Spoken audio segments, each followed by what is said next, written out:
Hi friends, welcome back to my channel. ನಾನು ಇವತ್ತು ತುಂಬಾ ಈಸಿಯಾಗಿ ರುಚಿಯಾಗಿ ಒಂದು ರೈಸ್ ಮಾಡ್ತಾಯಿದ್ದೀನಿ. ತುಂಬಾ ರುಚಿಯಾಗಿರುತ್ತೆ. ಇದು ಸಿಂಪಲ್ ಆಗಿರೋ ಮಸಾಲ ರೈಸು. ನಾನು ಯಾವುದೇ ರೆಸಿಪಿ ಆಗಲಿ ಚೆನ್ನಾಗಿದ್ರೆ ಮಾತ್ರ ಶೇರ್ ಮಾಡ್ಕೊಳ್ತೀನಿ. ನಿಮಗೆ ಈ ರೈಸ್ ರೆಸಿಪಿ ಇಷ್ಟ ಆದರೆ ಒಂದು ಲೈಕ್ ಮಾಡಿ ಮತ್ತು ಫ್ಯಾಮಿಲಿ ಫ್ರೆಂಡ್ಸ್ಗೆ ಶೇರ್ ಮಾಡಿ. ಬನ್ನಿ ಹೇಗೆ ಮಾಡೋದು ಅಂತ ನೋಡೋಣ. ಮೊದಲಿಗೆ ಮಸಾಲೆ ರೆಡಿ ಮಾಡ್ಕೊಳ್ಳೋಣ. ನಾನು ಒಂದು ಗಡ್ಡೆಯಷ್ಟು ಬೆಳ್ಳುಳ್ಳಿನ ಸಿಪ್ಪೆ ತೆಗೆದು ಹಾಕ್ಕೊಳ್ತಿದ್ದೀನಿ. ಒಂದು ಅರ್ಧ ಇಂಚಷ್ಟು ಶುಂಠಿ, ಜಾಸ್ತಿ ಏನು ಶುಂಠಿ ಬೇಕಾಗಿಲ್ಲ. ಒಂದು 5 ಹಸಿಮೆಣಸಿನ್ಕಾಯಿ, ಸ್ವಲ್ಪ ಪುದೀನ, ಕೊತ್ತಂಬರಿ ಸೊಪ್ಪು ಸ್ವಲ್ಪ ಜಾಸ್ತಿ ಹಾಕ್ಕೊಳ್ತಿದ್ದೀನಿ.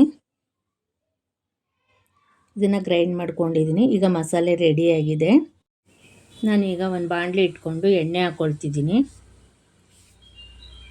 ನಾನು ಒಗ್ಗರಣೆಗೆ ಜೀರಿಗೆ ಹಾಕ್ಕೊಳ್ತಿದ್ದೀನಿ. ಇದಕ್ಕೆ ಕಡಲೆಬೀಜ, ಉದ್ದಿನಬೇಳೆ, ಕಡಲೆಬೇಳೆ ಏನೂ ಬೇಡ. ಇದು ಸಿಡಿತಿದ್ದಾಗೆ ನಾನು ಒಂದು 5 ಹಸಿರು ಮೆಣಸಿನ್ಕಾಯಿನ ಕಟ್ ಮಾಡಿ ಹಾಕ್ಕೊಳ್ತಿದ್ದೀನಿ ಉದ್ದುದ್ದಕ್ಕೆ. ಈರುಳ್ಳಿನೂ ಅಷ್ಟೇ ಉದ್ದಕ್ಕೆ ಹೆಚ್ಚಿ ಹಾಕ್ಕೋಬೇಕು. ಇದನ್ನು ಚೆನ್ನಾಗಿ ಫ್ರೈ ಮಾಡ್ಕೋಬೇಕು. ಕೆಂಪುಗಾಗೋವರೆಗೂ ಒಂದು ಸ್ವಲ್ಪ ಫ್ರೈ ಮಾಡ್ಕೋಬೇಕು. ನಿಮಗೆ ಬೇಕು ಅನ್ನೋರು ಕಡಲೆಬೀಜ ಹಾಕ್ಕೋಬೋದು ಒಗ್ಗರಣೆಗೆ.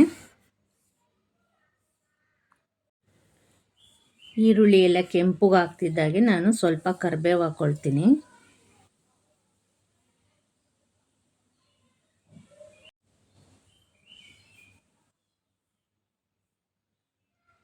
ಈಗ ನಾನು ಕರಿಬೇವು ಹಾಕ್ಕೊಂಡು ಅಷ್ಟೇ ಫ್ರೈ ಮಾಡ್ಕೊಳ್ತೀನಿ. ಇದೆಲ್ಲ ಫ್ರೈ ಆಗ್ತಿದ್ದಾಗೇ ನಾನು ಹಸಿ ಬಟಾಣಿ ಹಾಕ್ಕೊಳ್ತೀನಿ. ಇದಕ್ಕೆ ಹಸಿ ಬಟಾಣಿ ಹಾಕ್ಕೊಂಡ್ರೆ ಈ ರೈಸ್ಗೆ ತುಂಬಾ ಟೇಸ್ಟಿಯಾಗಿರುತ್ತೆ. ನಾನೀಗ ಬಟಾಣಿ ಹಾಕ್ಕೊಂಡು ಇದು ಸಾಫ್ಟ್ ಆಗೋವರೆಗೂ ನಾನು ಫ್ರೈ ಮಾಡ್ಕೊಳ್ತೀನಿ. ಇದು ಹಸಿ ಬಟಾಣಿ ಆಗಿರೋದ್ರಿಂದ ಬೇಗನೆ ಸಾಫ್ಟ್ ಆಗುತ್ತೆ ಎಣ್ಣೆಯಲ್ಲಿ.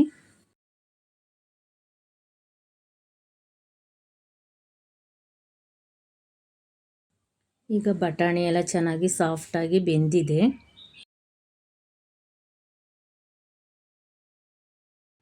ನಾನು ಇದಕ್ಕೆ ಒಂದು ಅರ್ಧ ಸ್ಪೂನಷ್ಟು ಅರಿಶಿನ ಹಾಕ್ಕೊಳ್ತೀನಿ.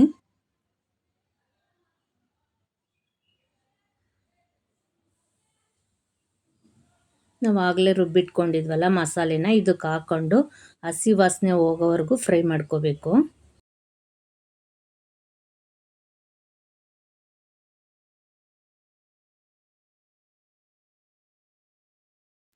ಇದನ್ನೆಲ್ಲ ಚೆನ್ನಾಗಿ ಫ್ರೈ ಮಾಡ್ಕೊತಿದ್ದಾಗೇ ನಾನು ರುಚಿಗೆ ತಕ್ಕಷ್ಟು ಉಪ್ಪು ಹಾಕ್ಕೊಳ್ತೀನಿ. ಇದನ್ನೆಲ್ಲ ಚೆನ್ನಾಗಿ ಮಿಕ್ಸ್ ಮಾಡಿಕೊಂಡು ಲಿಡ್ ಕ್ಲೋಸ್ ಮಾಡಿ ಒಂದು 2 ನಿಮಿಷ ಬೇಯಿಸ್ಕೊಳ್ತೀನಿ. ಮಸಾಲೆ ಎಲ್ಲ ಚೆನ್ನಾಗಿ ಬೇಯಬೇಕು. ಈಗ 2 ನಿಮಿಷ ಆಗಿದೆ, ತೆಗಿತಾ ಇದ್ದೀನಿ. ನೋಡಿ, ಎಣ್ಣೆ ಎಲ್ಲ ಬಿಟ್ಕೊಂಡಿದೆ. ಇದನ್ನೆಲ್ಲ ಮಿಕ್ಸ್ ಮಾಡಿಕೊಂಡು ನಾನು ರೈಸ್ ಹಾಕ್ಕೋಬೇಕು. ರೈಸ್ನ ಆಗಲೇ ಮಾಡಿಟ್ಕೊಂಡಿದ್ದೆ, ಹಾರಕ್ಕಿಟ್ಟಿದ್ದೀನಿ. ಈಗ ನಾನು ರೈಸ್ ಹಾಕ್ಕೊಂಡು ಮಿಕ್ಸ್ ಮಾಡ್ಕೊಳ್ತೀನಿ. ಮಸಾಲೆ ಎಲ್ಲ ಒಂದವರೆಗೂ ಇದನ್ನು ಮಿಕ್ಸ್ ಮಾಡ್ಕೋಬೇಕು. ಲೋ ಫ್ಲೇಮಲ್ಲೇ ಇಟ್ಕೊಂಡು ಇದನ್ನೆಲ್ಲ ಮಿಕ್ಸ್ ಮಾಡ್ಕೋಬೇಕು. ನೋಡಿ, ಇದೆಲ್ಲ ಚೆನ್ನಾಗಿ ಮಿಕ್ಸ್ ಮಾಡ್ಕೊಂಡಿದ್ದೀನಿ. ನಾನು ಒಂದು ನಿಂಬೆಹಣ್ಣ ರಸ ತೆಗೆದಿಟ್ಕೊಂಡಿದ್ದೆ, ಅದನ್ನು ಇದಕ್ಕೆ ಸೇರಿಸ್ಕೊಂಡು ಮಿಕ್ಸ್ ಮಾಡ್ಕೊಳ್ತೀನಿ. ಈಗ ನಾನು ನಿಂಬೆಹಣ್ಣು ರಸ ಹಾಕ್ಕೊಂಡಿದ್ದೀನಿ. ಇದನ್ನೆಲ್ಲ ಚೆನ್ನಾಗಿ ಮಿಕ್ಸ್ ಮಾಡ್ಕೊಳ್ತೀನಿ. ಉಪ್ಪೇನಾದರೂ ಕಡಿಮೆ ಇದ್ದರೆ ಹಾಕ್ಕೋಬೋದು. ತುಂಬ ಸಿಂಪಲ್ಲಾಗಿ ಮಾಡ್ಕೋಬೋದು. ಈ ರೈಸು ತಿನ್ನೋಕ್ಕೂ ತುಂಬಾ ಚೆನ್ನಾಗಿರುತ್ತೆ. ಬೆಳಗಿನ ಬ್ರೇಕ್ಫಾಸ್ಟ್ಗೆ, ಮಕ್ಕಳ ಲಂಚ್ ಬಾಕ್ಸ್ಗೆ ತುಂಬಾ ಚೆನ್ನಾಗಿರುತ್ತೆ. ಲಾಸ್ಟಲ್ಲಿ ಕೊತ್ತಂಬರಿ ಸೊಪ್ಪು ಹಾಕ್ಕೊಂಡು ಮಿಕ್ಸ್ ಮಾಡ್ಕೊಳ್ತೀನಿ. ಒಂದ್ಸರಿ ನೀವು ಟ್ರೈ ಮಾಡಿ. ಈ ರೈಸು ತುಂಬಾ ಚೆನ್ನಾಗಿರುತ್ತೆ. ರೈಸ್ ಒಂದು ರೆಡಿಯಾಗಿದೆ. ತುಂಬಾ ಈಸಿಯಾಗಿ ಮಾಡ್ಕೋಬೋದು ಈ ರೆಸಿಪಿ. ನಿಮ್ಗೆ ಈ ರೆಸಿಪಿ ಇಷ್ಟ ಆದರೆ ಲೈಕ್ ಮಾಡಿ, ಶೇರ್ ಮಾಡಿ, ಕಮೆಂಟ್ ಮಾಡಿ, ಸಬ್ಸ್ಕ್ರೈಬ್ ಮಾಡಿ. Thank you.